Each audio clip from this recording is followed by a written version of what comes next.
கர்த்தரும் இரட்சகருமாயிருக்கிற இயேசு கிறிஸ்துவின் நாமத்தில் உங்கள் எல்லாருக்கும் என்னுடைய அன்பின் வாழ்த்துக்களை நான் சொல்லிக் கொள்கிறேன். இந்த நாளில் உங்களோடு கூட இணைந்து ஜெபிப்பதும் தேவனுடைய வார்த்தையை உங்களோடு பகிர்ந்து கொள்வதும் எனக்கு அதிக சந்தோஷம். எப்படி இருக்கீங்க? நல்லா இருக்கீங்களா? ஒவ்வொரு வாரத்தை கடந்து வரும் பொழுதும் ஆண்டவருடைய பெரிய கிருபை தான்ல. ஒரு வாரத்தை கடந்து நாம் வருவது என்பது ஆண்டவருடைய ஒரு பெரிய கிருபை தான். ஆண்டவருக்கு ஸ்தோத்திரம் சொல்ல கடமைப்பட்டு இருக்கிறோம். இந்த நாளிலே கூட நீங்கள் ஒரு எதிர்பார்ப்போட ஆண்டவர் எனக்கு ஒரு அற்புதம் செய்யணும், ஒரு விடுதலை கொடுக்கணும் அப்படின்ற ஒரு எதிர்பார்ப்போட உங்களில் அநேகர் நீங்கள் காத்திருக்கலாம். இயேசு கிறிஸ்து உங்களுக்கு தேவையான அற்புதங்களை கட்டாயமாக செய்வார். நீங்கள் சத்ய டிவி மூலமாக இதை பார்த்து கொண்டு இருக்கிறீங்க, சோசியல் மீடியா மூலமாகவும் பார்க்குறீங்க. உங்களை எல்லாரையும் நான் வாழ்த்துகிறேன். நீங்கள் எங்கேருந்து பார்த்து கொண்டு இருந்தாலும் அந்த இடத்துல இயேசு கிறிஸ்து உங்கள் பக்கத்தில் இருக்கிறாரு. அவர் தான் உங்களோட பேசி உங்களுக்கு இன்றைக்கு அற்புதங்களை செய்து உங்களை மகிழ்ச்சிக்குள்ளாக போகிறார்.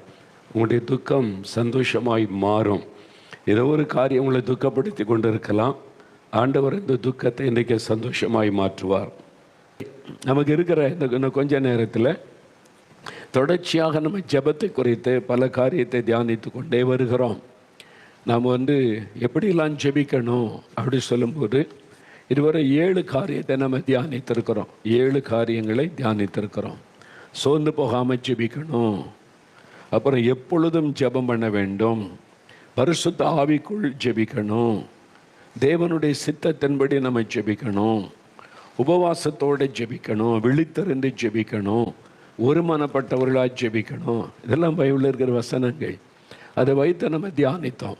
அதனால் ஜெபத்தில் நிறைய பேர் உயிர்ப்பிக்கப்படுவதை பார்க்க முடிகிறது. ஜெபத்தை விட்டுறக்கூடாது. நிறைய பேர் மணிக்கணக்காக ஜெபிக்க ஆரம்பிச்சிட்டீங்க. அந்த ஜெபத்தில் இன்னும் வளரணும். ஜெபத்தில் பின்வாற்றம் வந்துடக்கூடாது, ஜெபத்தில் சோர்ந்துடக்கூடாது. இன்னும் அதிகமாக ஜெபிக்க நம்ம அர்ப்பணித்து கொள்ளணும். அதுக்கு தான் தொடர்ந்து ஆண்டவர் ஜெபத்தை குறித்து பேசிக்கொண்டே வருகிறார். 8ஆவதாக ஒரு காரியம் என்னென்னா, ஊக்கமாக ஜெபிக்கணும். ஜெபத்தில் ஊக்கமாக ஜெபிப்பது. யாக்கோபு 5ஆம் அதிகாரம் 16வது வசனம் பாருங்க. அதாவது 316வது பக்கம் புதிய ஏற்பாட்டில். யாக்கோபு 5:16. நீங்கள் சொஸ்தமடையும்படிக்கு உங்கள் குற்றங்களை ஒருவருக்கொருவர் அறிக்கையிட்டு ஒருவருக்காக ஒருவர் ஜெபம் பண்ணுங்கள். நீதிமான் செய்யும் ஊக்கமான வேண்டுதல் மிகவும் பலனுள்ளதாக இருக்கிறது. ஊக்கமான வேண்டுதல் மிகவும் பலனுள்ளது.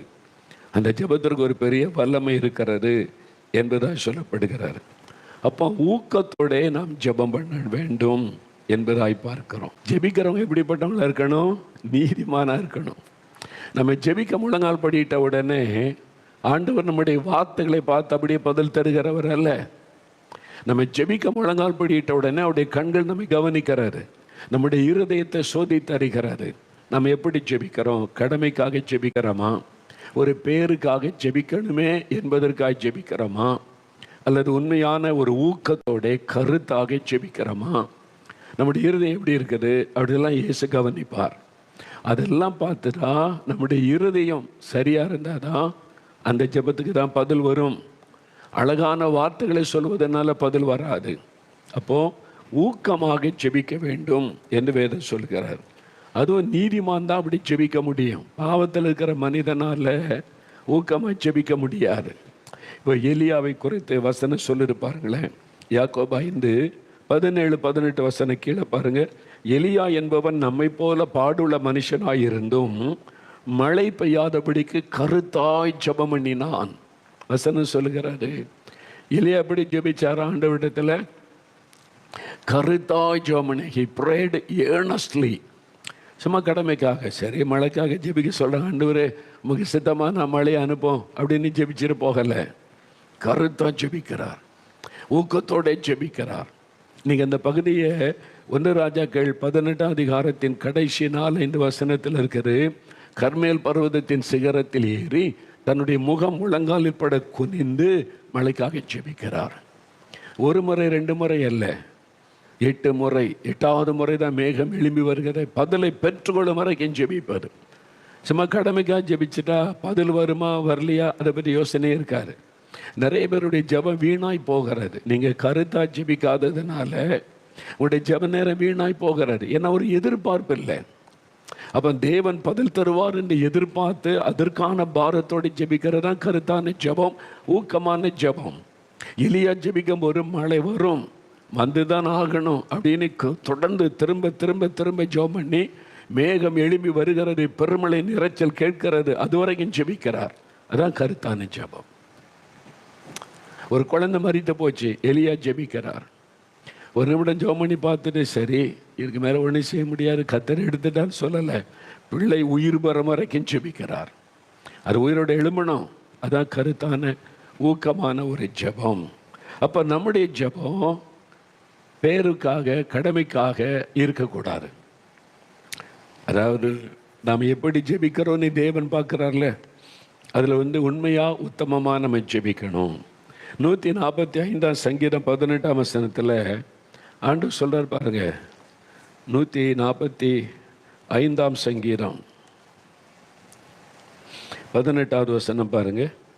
தம்மை நோக்கி கூப்பிடுகிற யாவருக்கும், உண்மையாய் தம்மை நோக்கி கூப்பிடுகிற யாவருக்கும் கர்த்தர் சமீபமாக இருக்கிறார். உண்மையான இருதயத்தோட ஆண்டவருடைய பிரசன்னத்தை உணரணும். ஆண்டவர் இன்றைக்கி ஜெபத்தை கேட்கணும், எனக்கு பதில் தரணும். அப்படி உண்மையாக ஜெபித்தா தேவன் பதில் தருவார்.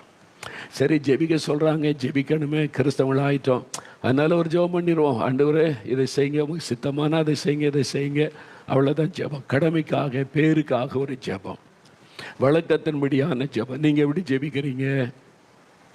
உங்கள் வாழ்க்கை யோசித்து பாருங்கள். நீங்கள் ஜெபிக்கும் போது நீங்கள் எந்த காரியத்துக்கு ஜெபிக்கிறீங்களோ, ஊக்கமாக ஜெபிக்கிறீங்களா, கருத்தாக ஜெபிக்கிறீங்களா, பதிலை எதிர்பார்த்து ஜெபிக்கிறீங்களா?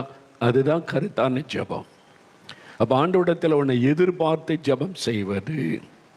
அப்போ அதுதான் நம்ம வேதத்தில் பார்க்குறோம். நம்ம கடமைக்காக பேருக்காக எல்லாம் ஜெபிக்கக்கூடாது. அப்போ ஊக்கத்தோடு ஜெபிக்கும் போது தடைகள் எல்லாம் மாறும்படி நம்ம ஒப்பு கொடுத்து நம்ம ஜெபம் செய்து ஆண்டவரிடத்திலிருந்து அதை பெற்றுக்கொள்வோம். ஒரு காரியத்தை பெற்று தான் ஆகணும். ஆண்டவர் அற்புதம் செய்யணும்னு ஜெபிக்கிறீங்க. ஆண்டவர் சொல்லுவார், உன் பாவம் தடையாக இருக்குன்னா பாவத்தை அறிக்கை செய்து ஒப்பு கொடுத்து அழுது ஜெபிச்சு அதை பெற்றுக்கொள்வது. அதான் ஊக்கமான ஜெபம் என்பது. டாக்டர் பாலிங்கிச்சு இருக்கிறாங்கல்ல, அவர் இறந்துட்டார். இப்போ வயசான நாட்களில் தான் தேவனுடைய ராஜ்யத்துக்கு போயிட்டார். ஊழியத்தை வெற்றியோடு முடிச்சு அவர் இருந்த நாட்களில் நடந்த ஒரு அற்புதத்தை அவர் சொன்னார். அவருடைய புஸ்தகத்திலும் அது இருக்கிறது. அவருடைய வாலிப மகன் ஸ்கூலில் படிச்சிருந்த பையன் ஸ்கூலில் பிக்னிக் போனப்போ ஃபுட் பாய்சனில் இறந்துட்டார். அதில் கொஞ்சம் பிள்ளைகள் இறந்துட்டாங்க. அதில் பாலிங்கச்சு பையனும் ஒருவன். டீனேஜ் பாய், ஸ்கூலில் படிக்கிற பையன், பாய்சன் ஆகி உடம்பெல்லாம் முழுவாயிட்டு அவன் இறந்துட்டான்னு டாக்டர் சொல்லி வீட்டுக்கு கொண்டு வந்துட்டாங்க. பாலிங்கச்சோடைய ஒய்ஃப் அவசரமாக கணவருக்கு ஃபோன் பண்ணுறாங்க, எங்கே இருக்கீங்க? ஆஃபீஸில் இருக்கேன், சர்ச்சில் இருக்கிறேன், வாங்க, பையன் இறந்துட்டான். அவர் ஓடி வந்தார்.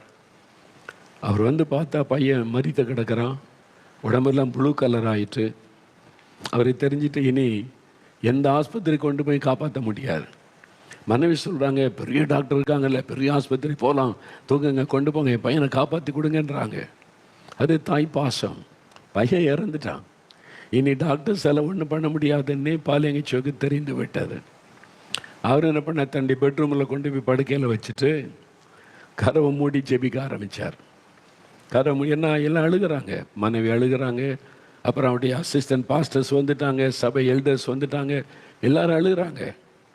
அப்போ ஒரு மனமாக கருத்தாக ஜெபிக்க முடியாது, எண்ணெய் செதறிடும், குழப்பம் வந்துடும். அப்போ அந்த ஜெபத்துக்கு பதில் வராது. அதனால் என்ன பண்ணினா, தன்னை தனிமைப்படுத்தி கொண்டு தனியாக தன்னுடைய மகனை வச்சுட்டு முழங்கால் படிக்கிட்டு முதல்ல அவர் சொல்லுகிறார், தன்னுடைய பாவத்தை அறிக்கை செய்து ஜெபிச்சாராம். ஆண்டவரே, ஏண்டு இருக்கிற குறைகளை மன்னியும், ஜெப குறைவை மன்னியும், என் வாழ்க்கையில் இருக்கிற சில குறைகள் ஆண்டவரே அதெல்லாம் எனக்கு மன்னிங்கன்னு தன்னை ஒப்பு கொடுத்து ஜெபம் பண்ணி தடைகளை எல்லாம் அப்படியே மாற்றி, என் பையனுக்கு அற்புதம் நடக்கணும், அவன் எனக்கு வேணும், அவன் திரும்ப வரணும், அவனை திரும்ப தாங்க அப்படின்னு சொல்லி மரித்து போன மகன் திரும்ப வரணும்னு ஊக்கத்தோட ஜெபம் பண்ணினார். சும்மா பேருக்காக சித்தமானா தாங்க, இல்லை நம்முடைய சித்த ஆண்டவர் அப்படிலாம் இல்லை, வேணும், என் மகன் எனக்கு வேணும், நீர் அவனை தரணும் அப்படின்னு ஊக்கத்தோட ஜெபம் பண்ணினார். ஜெபம் பண்ணியிருக்காரு, விடாமல் ஜெபிக்கிறார் சில மணி நேரம். திடீரென்று மரித்து போன மகன் உயிர் பெற்று எழும்பினான். அவன் எழும்பின உடனே அவருக்கு எப்படி இருக்கு சுபார், அப்படி ஆண்டவரை துதிக்க ஆரம்பித்தார். மரித்து போன பையனை திரும்பி தந்துட்டீங்களா ஆண்டவரே உமக்கு நன்றி. ஊக்கத்தோட ஜெபம் பண்ணினார், இல்லை கருத்தாக ஜெபம் பண்ணினார். மகன் எழும்பணும்னு சொல்லி, ஆண்டவர் தரணும்னு சொல்லி. அவன் சொன்னாப்பா என்ன நடந்துச்சு மகனே அப்படின்னு கேட்டா, நான் என்னை தேவதூதர் பரலோகத்துக்கு கூட்டு போயிட்டாங்க. அங்கே போனால் ரொம்ப அழகாக இருக்குது, நிறைய தேவதூதர்கள் இருக்கிறாங்க, பார்க்கவே ரொம்ப அழகாக சந்தோஷமாக இருந்தது, அழகழகான இடங்கள். அப்போ இயேசு கிறிஸ்து அங்கே வந்தாங்க, என் பக்கத்தில் வந்தாங்க. என் பக்கத்தில் சொன்னாங்க, மகனே நீ திரும்பி பூமிக்கு போ, நீ பிறகு இன்னும் வயதான பிறகு பரலோகத்துக்கு வரலாம், இப்போ நீ திரும்பி போன்னு சொன்னாங்க. நான் சொன்ன போக முடியாது, நான் இங்கே தான் இருப்பேன், இங்கே தான் சந்தோஷமாக இருக்குது, இவ்வளோ அழகாக இருக்குது, இந்த இடத்த விட்டு நான் போக மாட்டேன்னு சொன்னேன். அப்போ இயேசு கிறிஸ்து சொன்னாங்க, உங்கள் அப்பா முழங்கால் போட்டுட்டாங்க, அறைக்குள்ளே முழங்கால் போட்டு உங்கள் அப்பா ஜெபிக்க ஆரம்பிச்சிட்டான். நீ போகாட்டா என்ன அவன் விட மாட்டான். ஏன்னா அவனுடைய ஜெபம் அப்படிப்பட்டது. அவன் ஊக்கமாக போராடி ஜெபிக்க ஆரம்பிச்சிட்டான். நீ போனாதான் நான் நிம்மதியாக இருக்க முடியும், இல்லாட்டா அவ்வளோதான். நீ போகாமல் என்ன அவன் விட மாட்டான். நீ வா, நானே கூட்டிகிட்டு போகிறேன்னு சொல்லி இயேசுவை கூட்டிகிட்டு வந்தாரான். அந்த பையன் சொல்கிறான், கொண்டு விட்ட உடனே உயிர் வந்து விட்டாரு. சொல்கிறான், ஐயா நான் அவங்க அப்பா கிட்ட, டேடி பாருங்கள் ஏசப்பா அங்கே தான் நிற்கிறாங்க, என்னை விட்டுட்டு போகிறக்கு நிற்கிறாங்க, அவங்களுக்கு தேங்க்ஸ் சொல்லுங்கள் அப்படின்றான். இவர் கண்ணுக்கு தெரியல, அவன் கண்ணுக்கு ஏசு தெரிகிறார். சின்ன பையன், டீனேஜ் பாய், அவன் சொல்கிறான், ஏசப்பா நிற்கிறாங்க, என்னை அவங்க தான் கூட்டிகிட்டு வந்தாங்க, நீங்கள் தேங்க்ஸ் சொல்லுங்கள் அப்படின்னு சொல்கிறான். இவர் பார்த்தா இவர் கண்ணுக்கு ஏசு தெரியல, ஆனால் ஏசுங்க நிற்கிறத ஃபீல் பண்ணுகிறார். அப்படியே பிரசன்னம், ஆண்டவருக்கு நன்றி சொன்னார். எப்படி இருந்தார் போகிற மரித்து போன மகனை எப்படி திரும்ப பெற முடிந்தது? எலியா ஜெபித்தான்ல, கருத்தாய் ஜெபித்தான். சும்மா கடமைக்கு ஜெபிப்பதல்ல, கருத்தாய் ஊக்கத்தோட பெற்றுக்கொள்வோன்ற ஒரு விசுவாசத்தோட பெற்றுக்கொள்ளும் மறைக்கும் ஜெபிப்பார். அதுதான் ஊக்கமாக ஜெபிக்கிற ஜெபம். நாம் என்ன செய்கிறோம்? நீங்களே யோசிச்சு பாருங்க. போன வாரம் எதுக்காக ஜெபிச்சிங்க? போன வாரமா நேற்றுக்கு ஜெபிச்சதே ஞாபகத்தில் இல்லை, நீங்கள் போன வாரம்ன்றீங்களே. அதான் நம்ம ஜெபிக்கிறது நமக்கு ஞாபகத்தில் இருக்கிறது இல்லை. அது பதில் வந்துச்சா சொல்ல தெரியாது. ஜெபம் பண்ணிங்களா? தினம் ஜெபிக்கிறேன்னே, என்ன ஜெபிக்கிறீங்க? அப்போ பதிலை எதிர்பார்க்காம என்ன ஜெபம் பண்ணுறீங்க? நான் தினம் ஜெபிக்கிறேன், தினம் பதில் பெற்றுக்கொள்கிறேன்னு சொல்லணும்ல. அதான் கருத்தான ஊக்கத்தோடு ஜெபிக்கிற ஜெபம். இல்லைன்னா கடமைக்கு ஜெபம் பண்ணுறீங்க, பேருக்கு ஒரு ஜெபம் பண்ணுறீங்க, விளக்கத்தின்படியான ஜெபம் பண்ணுறீங்க, அந்த ஜெபத்தில் பிரயோஜனம் இல்லை. அதனால தான் ஊக்கத்தோடு நம்ம ஜெபிக்கணும். அந்த ஜெபத்துக்கு தடையாக இருக்கிறதெல்லாம் அறிக்கையிட்டு சரி பண்ணி அறிக்கையிட்டு ஆண்டவர் பக்கமாக நெருங்கி நின்று ஜெபிக்கணும். பெற்றுக்கொள்ளும் வரைக்கும் நம்ம ஜெபிக்கணும். அதான் கருத்தான ஜெபம், ஊக்கத்தோட ஜெபிக்கிற ஜெபம். வேத புஸ்தகத்தில் ஆதியாகமம் 32ஆம் அதிகாரத்தில் யாக்கோபு ஜெபித்த ஜெபம் உங்களுக்கு தெரியும்ல. யாக்கோபு அவருடைய ஜெபம் எழுதப்பட்டு இருக்கிறார். தேவனோடு போராடுகிறார். அவருக்கு ஒரு நெருக்கமான சூழ்நிலை வந்துட்டு, அவருக்கு 2 மனைவி, பிள்ளைகள், சொத்துக்கள், நேரம் எல்லாத்தோடு திரும்பி வருகிறார். அவருடைய சகோதரனை அவர் கிட்டத்தட்ட ஒரு 20 வருஷத்துக்கு முன்னால் ஏமாற்றிட்டு போயிட்டார். அவன் உள்ளத்தில் கசப்பை வைத்து கொண்டே நான் வரட்டோன்னு கொன்னுறேன்னு சொல்லி. இப்போ யாக்கோபு வருகிறான்னு செய்தி கேள்விப்பட்டு ஏசா தன்னுடைய ஆட்களோடு வர்றான். இப்போ யாக்கோபுக்கு பயம். இப்போ என் மனைவி பிள்ளைகள்லாம் இருக்கிறாங்க, சகோதரன் எல்லாத்தையும் அடித்து கொன்னுட்டான், என்ன செய்கிறது? ஆண்டவர் தான் ஒரு அற்புதம் செய்யணும். இதில் ஆண்டவர் தலையிட்டால் தான் முடியும். அதனால் ஜெபிக்கிறார். யாரும் உதவி செய்ய முடியாது, யார்கிட்ட போய் கேட்க முடியாது. கர்த்தர் ஒருத்தர் தான். யாப்போக்கு என்ற நதியை தன்னுடைய மனைவி பிள்ளைகளை கடந்து போக சொல்கிறார். கோ, நீங்கள் போங்க. தன்னை தனிமைப்படுத்தி கொள்கிறார். ஊக்கமான ஜெபத்துக்கு தனிமையாக ஜெபிக்கிறார். இயேசு தன்னை தனிமைப்படுத்தி கொண்டு கெத்செமனே தோட்டத்தில் ஜெபித்தார். தன்னை தனிமைப்படுத்தி கொண்டு மலையில் ஏறி ஜெபம் பண்ணினார். தன்னை தனிமைப்படுத்தி கொண்டு வனாந்தரத்தில் போய் ஜெபம் பண்ணினார். அப்படி தனிமைப்படுத்தி கொண்டு தேவனோட தனித்திறந்து ஜெபிப்பாரு. அது மாதிரி ஜெபம் பாருங்க. இப்ப யாக்கோபு எல்லாத்தையும் அனுப்பிடுறார், மனைவி பிள்ளைகள் எல்லாம் போங்க. அவர் தனியா இருக்கிறார், தேவனோட தனித்து இருக்கிறார், போராடுகிறார், ஆண்டவரோட யுத்தம் பண்ணுகிறார். என்னை ஆசீர்வதித்தால் ஒளிய நான் போக விட மாட்டேன் ஆண்டவரே, விட்டாம பிடித்து கொள்கிறார். எனக்கு இந்த ஆசீர்வாதம் வேணும், எனக்கு ஒரு ஆபத்து வருது, என் சகோதரனை கொலை பண்ண வருகிறான், நான் தப்பு பண்ணிட்டேன், அவனை ஏமாத்திட்டேன், அவன் என்னை கொலை பண்ண வருகிறான், என் மனைவி பிள்ளைகளுடைய நிலைமை என்ன ஆகும், நீங்க என்னை ஆசீர்வதிக்கணும், எனக்கு ஒரு அற்புதம் நடக்கணும். கருத்தா ஜெபிக்கிறார். தன்னை தனிமைப்படுத்தி கொண்டு தேவனோடு போராடி அவர் ஜெபிக்கிறார். விடிந்து வருகிறது. ஆண்டவர் சொல்றார், யாக்கோபு என்னை விட்டு விடு, நான் போகட்டும், பொழுது விடுகிறது, அதெல்லாம் விட மாட்டேன், என்னை ஆசீர்வதித்தால் ஒளியவங்க போக விட மாட்டேன், எனக்கு பதில் சொல்லுங்க. அதான் ஊக்கமா ஜெபிக்கிற ஜெபம், கருத்தா ஜெபிக்கிற ஜெபம். ஆண்டவர் பதில் கொடுத்தார், அவனை தொட்டார், அங்கே அவனை ஆசீர்வதித்தார். ஏசா வந்து பார்த்தா கட்டி பிடித்து அழுகிறான். யாக்கோபை கட்டி பிடித்து அழுதான் என்று பார்க்கிறோம். கொலை பண்ணிடுவான் வந்தவன், அவருடைய இருதயத்தை அப்படி ஆண்டவர் மாற்றுகிறார். ஒரு அற்புதம் நடக்கிறது. உங்களுக்காக சூழ்நிலைகளை மாற்றுவார், மனிதனுடைய இருதயத்தை மாற்றுவார், தடைகளை மாற்றுவார், உங்களுக்கான ஒரு அற்புதத்தை செய்வார். ஆனால் நீங்கள் ஊக்கமாக ஜெபிக்கணும்.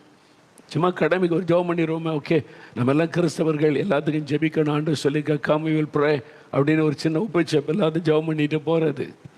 நிறைய பேருக்கு இந்த ஜெபம் கடமையாக மாறிவிட்டது. கருத்தான ஜெபம் இல்லை, பேருக்காக ஒரு ஜெபம். அப்போ நீங்கள் பண்ணுற ஜெபத்துக்கு ஆண்டவர் பதில் கொடுத்ததை நீங்கள் பார்க்கணும். அதற்கு நம்ம என்னென்ன காரியம் ஜெபிக்கிறோன்னு எழுதி வைக்கணும்ல. நான் எல்லாமே எழுதுகிறேன். இங்கே வந்து ஜெபம் நடத்தும் போது இன்றைக்கி என்னென்ன காரியத்துக்கு ஜெபித்தோம், போன வாரம் என்னென்ன காரியத்துக்கு ஜெபித்தோம், இந்த டைரியில் எல்லாமே இருக்கும். என்ன தேதியில் அது மாதிரி என்ன பாட்டு பாடினோம், என்னென்ன காரியத்துக்கு ஜெபித்தோம், எல்லாமே அதில் இருக்கும்.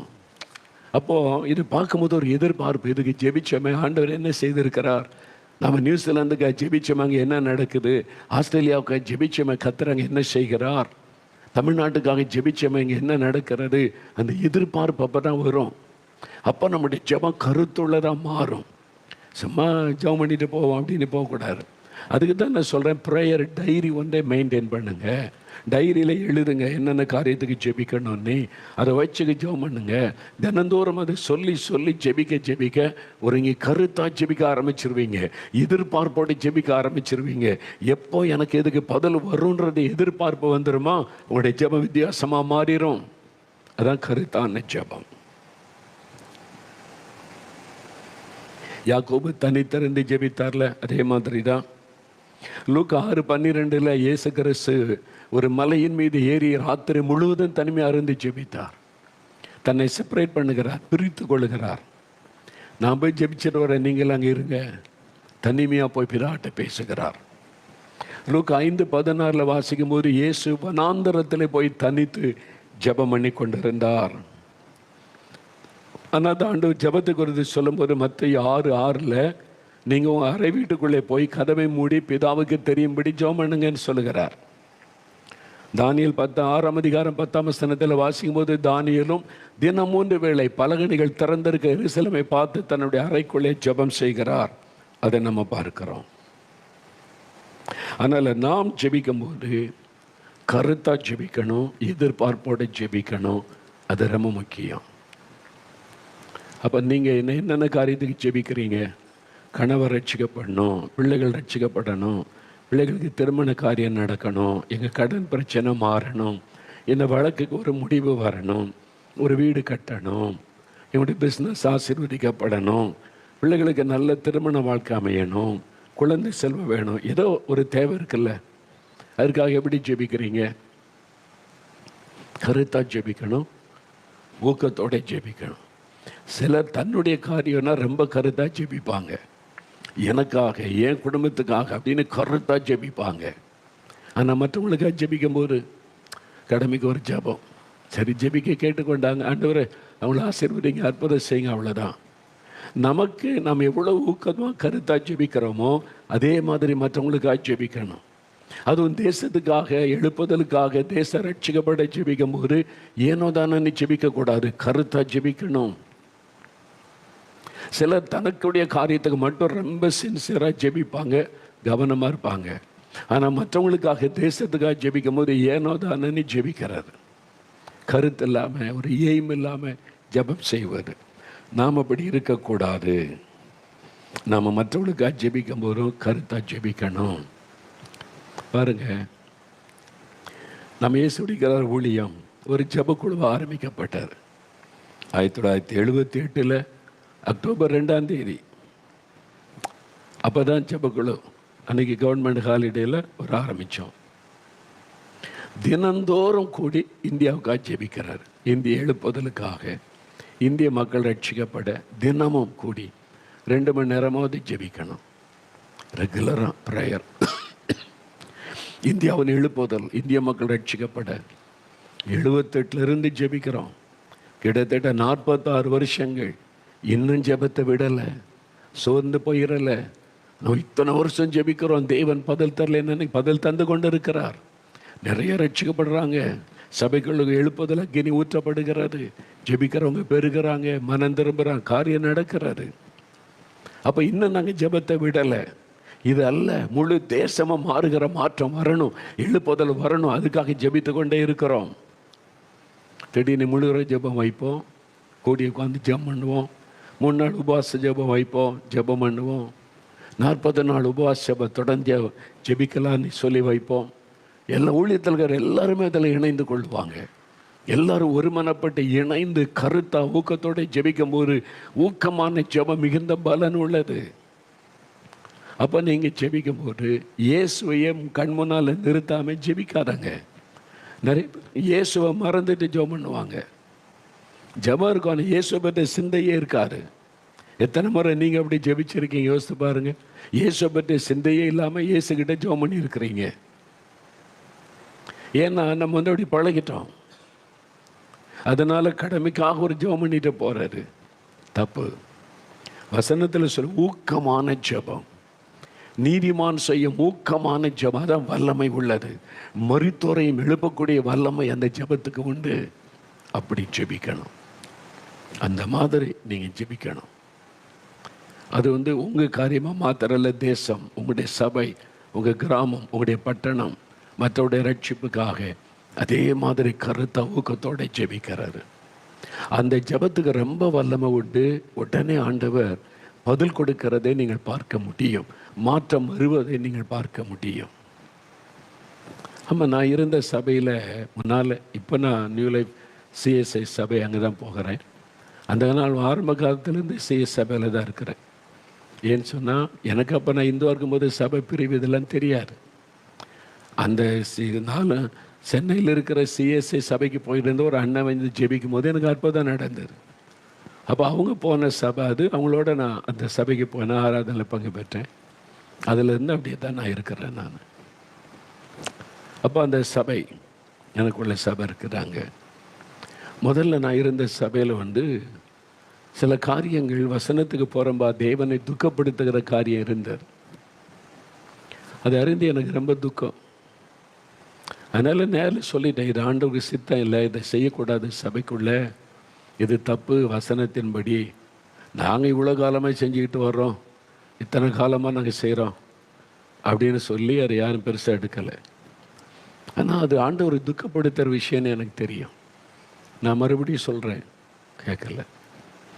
ஒரு நாள் நான் வந்து ஜெபிக்கிறேன், காட்டு பகுதியில் போய். என்னுடைய இப்போ நம்முடைய தேவனுடைய வீடுக்கு பின்னால் அப்போ காட்டு பகுதியாக இருந்தது. நான் போய் ஜெபிக்கிறேன். அப்போ இந்த சபையில் நடக்கிற காரியம் தேவனை எவ்வளோ துக்கப்படுத்துகிறது என்பதை என் ஆவிலே உணர முடிந்தது.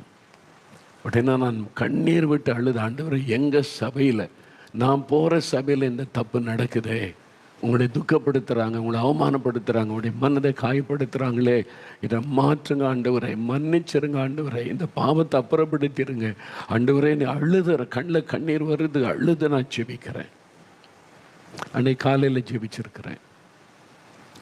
மாலையில் அந்த சபையில் கமிட்டி மீட்டிங், அதில் ஒருத்தர் சொல்லியிருக்காங்க, இந்த ஊழியக்காரர் வர சொல்லிக்கிட்டே இருக்க, தப்பு இது வேண்டான்றாரு. நம்ம ஒரு முடிவெடுப்போம். அதனால இதுவரை செஞ்சுக்கிட்டே வந்தோம். இப்போ இது வசனத்தின்படி தப்பு, கர்த்தருக்கு பிரியமில்லான்னு ஒரு ஊழியக்காரர் சொல்கிறாங்க. நம்ம ஏன் அதை நிறுத்திடக்கூடாது? ஓகே, சேஞ்ச் பண்ணிடுவோம். காலையில் அழுது ஜெபிச்சு மாலையில் சேஞ்ச், அற்புதம் நடந்துட்டு. அதான் ஊக்கத்தோடு ஜெபிக்கிற ஜெபத்திற்கு பதில், உடனே அற்புதம் நடக்கும். ஆமாம், எனக்கு தெரிந்த ஒரு ஊழியக்காரர், உடைய மகளுக்கு திருமணமாகி சில வருஷமாக குழந்தை இல்லை. பார்க்கும்போதெல்லாம் ஜெபம் பண்ணுவோம். அப்போ ஜெபம் பண்ணுவோம், ஆண்டவரே ஒரு குழந்தை கொடுத்து ஆசீர்வதிங்க. அது ஜென்ரலாக வழக்கமாக ஜெபிக்கிற ஜெபம். ஒரு நாள் தெய்வ சமூகத்தில் போய் காத்திருந்து ஜெபிக்கும்போது ஆவியானவர் ஞாபகப்படுத்தினார். அப்போ பாவம் அந்த மகளுக்காக ஜெபிக்கணும்னு, ஆண்டவரே ஊழியக்காருடைய மகள், அவளுக்கு ஒரு குழந்தை கொடுத்து நீங்கள் ஆசீர்வதிக்கணும்னு ஜெபிக்கும் போது ஒரு பாரம் உள்ளத்தில் வந்து கருத்தா, நீங்கள் செஞ்சு தான் ஆகணும், குழந்தையை கொடுத்து தான் ஆகணும், அற்புதம் செய்து தான் ஆகணும்னு. எனக்கு வித்தியாசம் தெரியுது மற்ற நாள் ஜெபித்ததற்கு இந்த நாள் ஜெபிக்கிறதற்கும். ரொம்ப ஊக்கமாக ஜெபிக்கிற, உள்ள முடைந்து கண்ணில் கண்ணீரோடு நான் ஜெபிக்கிறேன். ஜெபம் பண்ணி சில மாதத்தில் நியூஸ் வருகிறது, கர்த்தர் அந்த மகளுடைய கர்ப்பத்தை ஆசீர்வதித்து விட்டார். அப்போ அந்த ஜெபம் கேட்கப்படுது. நீங்கள் ஜெபிக்கும் போது எப்படி ஜெபிக்கிறீங்க? நிறைய காரியம் நான் வழக்கத்தின்படி ஜெபிச்சு அந்த ஜெபத்தில் உப்புச்சப்பு இல்லாத, அந்த வல்லமை இல்லாத ஜெபம் ஆயிற்று. நிறைய ஜெபம் நீங்களே யோசித்து பாருங்க. எதுக்காக ஜெபிச்சோம், அதுக்கு பதில் வந்துச்சா, அந்த ஜெபம் கருத்தான ஜெபமா, யோசித்து பாருங்க. நிறைய தப்பு பண்ணுகிறோம். இனிமே அப்படி இருக்கக்கூடாது. சின்ன உதாரணம், சாப்பிட உட்காந்தா கண்ணை மூடி சாப்பாட்டை ப்ளஸ் பண்ணி ஜெபிச்சு சாப்பிடணும்னு சொல்லி கொடுத்துட்டு நாங்கள் பழகிட்டோம். ஒரு ஹோட்டல்லையோ ஒரு வீட்லையோ சாப்பிட உட்காரும்போது கண்ணை மூடி அந்த ஆகாரத்துக்காக ஜெபிக்கிறீங்க. இயேசுவை கண் முன்னால் நிறுத்தி ஜெபிக்கிறீங்களா? யோசித்து பாருங்க. நிறைய சமயத்தில் ஜெபம் இருக்கும், இயேசு இருக்க மாட்டார். வழக்கத்தின்படி ஒரு வார்த்தை சொல்லி ஜெபிச்சுறாண்டு, இந்த ஆகாரத்தை ஆசீர்வதியும் நீர் பரிசுத்தப்படுத்தார், அவ்வளோதான். அங்கே இயேசு மனதிலே வரமாட்டார். இயேசு இல்லாமல் என்ன ஜெபம்? அதான் கடமைக்கான ஜெபம், வழக்கத்தின்படி ஜெபம். அந்த ஜெபத்தில் கருத்து இல்லை, அந்த ஜெபத்தில் ஊக்கம் இல்லை. அப்போ ஆண்டவரை கண்முன்னால் நிறுத்தி அவரை பார்த்து ஜெபிக்கிறது. ஒரு நிமிட ஜெபமாக இருந்தாலும் சரி, அரை நிமிட ஜெபமாக இருந்தாலும் சரி, இயேசுவே எங்கள் மத்தியில் இருக்கிறீர், இந்த ஜெபத்தை கவனிக்கிறீர், இந்த ஆகாரத்தை எங்களுக்கு ஆசீர்வதித்து பரிசுத்தப்படுத்தி தாரும் இயேசுவின் நாமத்தில். அப்படி ஜெபிக்கும் போது அந்த ஜெபத்துக்கு அர்த்தம் இருக்கிறது, ஆசீர்வாதம் வரும். இயேசுவையே மனதில் கொண்டு வராமல் சும்மா நம்ம வழக்கமாக சின்ன வயசுலேருந்து பழகிட்டோம்ல ஜெபிக்கணும்ல. ஆமாம், எந்த ஊழியக்காரனை பார்த்தாலும் பிள்ளைகளுக்கு ஒரு ஜெபம் பண்ணிடணும். தப்பான பழக்கம், நல்ல பழக்கம்தான். ஆனால் அப்படி பழகி அந்த பிள்ளைகள் கூட ஊழியக்காரனை பார்த்தோன்னு ஓடி போய் நிற்கும், ஜெபம் பண்ணுங்க. எதுக்கு ஜெபிக்கணும்னு தெரியாது, ஏதாவது காரியம் இருக்குதா ஜெபிக்க தெரியாது. வழக்கத்தின்படியான ஒரு ஜெபம், அவ்வளோதான். நான் அடிக்கடி சொல்லியிருக்கேன்ல, சிலர் பஸ் ஸ்டாண்டில், ரயில்வே ஸ்டேஷனில், ஏர்போர்ட்டில், ஒரு கடைக்கு போகிற இடத்துல பார்த்தா நம்மளை பார்த்தா ஓடி வந்து சந்தோஷமாக பேசுவாங்க. உடனே ஒரு ஜெபம் பண்ணிருங்க பிரதர்ம்பாங்க. அவங்க பேசுவாங்க, ஃபோட்டோ எடுப்பாங்க, அதெல்லாம் ஓகே. ஆனால் ஊழியக்காரனை பார்த்தா உடனே ஜெபிச்சுக்கணும். அது சின்ன வயசுலேருந்தே நம்மளோட ரத்தத்தில் ஊர்னது பழகிட்டோம். ஃபாரின்லாம் போனால் அப்படி அந்த மக்களை அப்படி பார்க்க முடியாது. தேவைன்னா அந்த ஊழியக்காரன்ட்டு ஜெபிச்சு கொள்வாங்க. பெரிய சபை ஆராதனைகள்லாம் போய் என்ன பாஸ்ட் அனௌன்ஸ் பண்ணுறாரு, if you anybody need prayer help come forward, I will pray அப்படின்றாரு. நான் கவனிச்சுக்கிறேன், பிரபலமான ஊழியர் தான். மொத்தத்தில் 2 பேர் வந்தாங்க, வந்து நின்று அவன்கிட்ட சொல்லி அவன்கிட்ட போ. மற்றவங்கெல்லாம் பிரசங்கத்தை கேட்டாங்க, ஜெபிச்சாங்க, போய்கிட்டே இருக்கிறாங்க. நம்ம நாட்டில் அப்படி இல்லை. ஊழியக்காரனை பார்த்தா ஓடி வந்து தலையை நீட்டிடணும். எதுக்கு ஜெபிக்கணும்னு கேட்டால் சொல்ல தெரியாது. இருக்கு யோசிப்பாங்க, சும்மா ஜெபம் பண்ணிருங்க பிரதர்மா. சும்மா அப்படின்னா என்னது? இதான் அர்த்தம் இல்லாமல் நம்ம ஜெபிக்கிறது. இதெல்லாம் மாறணும். சரி, ஒரு ஊழியக்காரனை பார்த்தா ஜெபிக்க கேட்டிங்கன்னா நீங்கள் சொல்லணும், நான் இந்த காரியத்துக்கு ஜெபிச்சுக்கிட்டே இருக்கிறேன், இன்னும் பதில் வரல, நீங்களும் எனக்கு ஒரு ஹெல்ப் பண்ணுங்கள், எனக்காக ஜெபம் பண்ணி கொள்ளுங்க. அதில் அர்த்தம் இருக்கிறது. சும்மா ஜெபம் பண்ணுங்க, அதெல்லாம் நீங்கள் மாறணும். அந்த ஜெபத்தில் எதுக்கு சும்மா டைம் வேஸ்ட்டு? அப்போ உங்களுக்கு தெரியணும், இந்த காரியம் இதுக்காக ஒரு ஜெபம் பண்ணுங்க, நான் ஆண்டவரிடத்தில் இந்த அற்புதத்தை எதிர்பார்க்குறேன், ஒரு ஜெபம் பண்ணுங்க. என் பிள்ளைக்கு ஞானம் வேணும், படிப்பில் இதில் குறைவாக இருக்குது, சரீரத்தில் ஒரு வியாதி வருது, அதை நீங்கள் ஜெபம் பண்ணுங்க. ஒரு ஒரு ஜெபத்தில் ஒரு கருத்து இருக்கணும்ல, காரியம் இருக்கணும். ஆண்டவர் கேட்குறார், தாவீதின் குமாரனே எனக்கு இறங்குன்றான். இயேசு கூப்பிட்டு, உனக்கு என்ன வேணும்? என்னை கூப்பிட்டல, உனக்கு என்ன வேணும் கேட்குறார். எனக்கு என்ன வேணும் உங்களுக்கு தெரியாத ஆண்டவரே அப்படியே சொன்னா, நான் பார்வை அடையணும். அது கேளு. அதான் கருத்தான ஜெபம். சும்மா கூப்பிட்டேன், உங்களுக்கு கூப்பிட்டு அற்புதம் நடக்கும்னு சொன்னாங்க, கூப்பிட்டேன், எனக்கு ஏதாவது அற்புதம் செய்யுங்க. அவர்கிட்ட உனக்கு என்ன வேணும் நீ கேளு, உனக்கு என்ன வேணும்?